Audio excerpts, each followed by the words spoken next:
The fishing news is brought to you by Interlux Marine Paint, Fanatics of Ocean City, Maxima Fishing Line, and Okuma. Stuck in the middle of one of these heat waves, and always one of the best places to be is someplace out on the open water. But I got to tell you that 30 to 60 miles offshore New Jersey this week, it's still hotter than blue blazes with hardly any wind. But there's definitely some fish to be caught that far out as well. I'm Jim Hutchinson with a New Jersey Delaware Bay edition of the Fisherman magazine, and I'm not exactly sure because I was blindfolded most of the way, but somewhere between 30 and 60 miles off the Jersey coast, and doing pretty well on Captain Ralph Layer's Last Lady with the cod. So most people are thinking in the dead of summer that you're catching mostly fluke or sea bass, but the offshore cod bite is definitely something to get you away from the summer doldrums and try something different.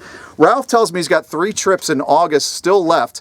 They're booking up fast. When I say they're booking up fast, they really are. You've got a few spots open for the August 30th trip. So if you want to get into some short sleeves and sandals and shorts and getting out on the cod grounds, definitely worth a check on that. And it's kind of surprising, you know, we always think about the typical summer species, but if you look in the Fisherman magazine right now and check so many of the boats that are advertising, they say all species in season. So if you're looking to try something different, give the captains a call, talk it over.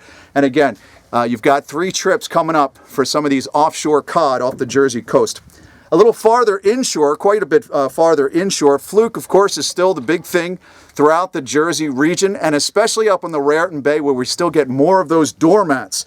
Again, if you're someplace else in the region looking to track down some of those big trophy doormats at 10-pound plus, the Raritan is definitely going to give you your best opportunity. That's where Charlie Parker had Neil Pisani out over the weekend. They were fishing that Point Pleasant Elks tournament, and yet another doormat, a 10.6-pound fluke, is what took the cash in that tournament. Neil was using a 1-ounce Spro with a 5-inch gulp swimming mullet. That's all we ever hear about, right? The gulp swimming mullet. Also in the Grandpa Savino, another doormat won the big prize there. 11.05 pounds was the biggest fish in that tournament, but it was Ramez Hawila who won with a 3-fish total of 20.3 pounds, including this 10.8 pounder that he caught, and also there with Walt Fisher, tournament organizer. I will tell you that that big prize, the $25,000 prize for the 13-pounder, did not get won, so that's going to roll over until next year as well. As Ramez was saying, sometimes you got to go with that heavy tackle depending on your drifts. We've got a much quicker inshore drift right now. Sometimes it's taken up there fishing as much as 20 ounces of lead at some point while also stemming the tide. So you just got to move around and give it some shot, but definitely the deeper water, the Raritan, we're finding out about the reef sites are doing well. Axel Carlson, Barnegat Light Reef, Cape May Reef, and of course the old grounds. Don't forget the JCA tournament is coming up quickly, August 6th. So if you want to get the full rundown of places where you can go fluke fishing, pick up this week's edition of the Fisherman magazine. It's our August edition, actually. There's some good articles in there. For example, if you're looking to get away from the upwelling, we had an upwelling event this past week where some of the offshore waters came in, got things really cold on the fluke grounds. So Scott Newhall has a good article on that.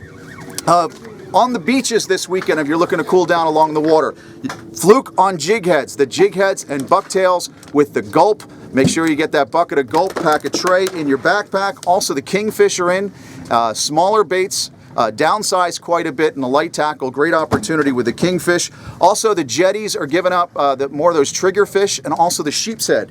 Take a look at Tom Pagg's article in the August edition for that. Of course, we still have the sharks that are continuing to impress in the wash, daytime and nighttime. Jared Hillman here, he was kayaking his baits to the other side of the bar and then coming back catching some sand tigers and browns.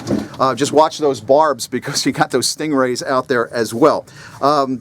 Willie Davis shows us there's plenty of striped bass, smaller striped bass around the bridges and bulkheads at night, throwing those poppers if you want to get in away from the sun and get your fishing in at night while it's cooler. And of course, farther to the east of where we are right now and a little farther to the southeast, the canyons, they're producing some more of those yellowfin. We're getting some big eyes brought in as well, and creature size eyeballs, those big eyes coming in midweek. A little bit tough to call, but it looks like the weather windows are going to be pretty good this weekend. Great way to cool off is to keep on trolling to keep cool. Final thought, Good way to beat the doldrums, as I said, to travel around a little bit, try something different. There's plenty of opportunities. We're inshore now, loading up on the ling. You have plenty of opportunities to find something different. You can go pick up the August edition of the Fisherman magazine, look at the listings, and great way to keep cool with some hot action. Make it different. We'll see you again next week at thefisherman.com. The fishing news is brought to you by Intellux Marine Paint, Fanatics of Ocean City, Maxima Fishing Line, and Okuma.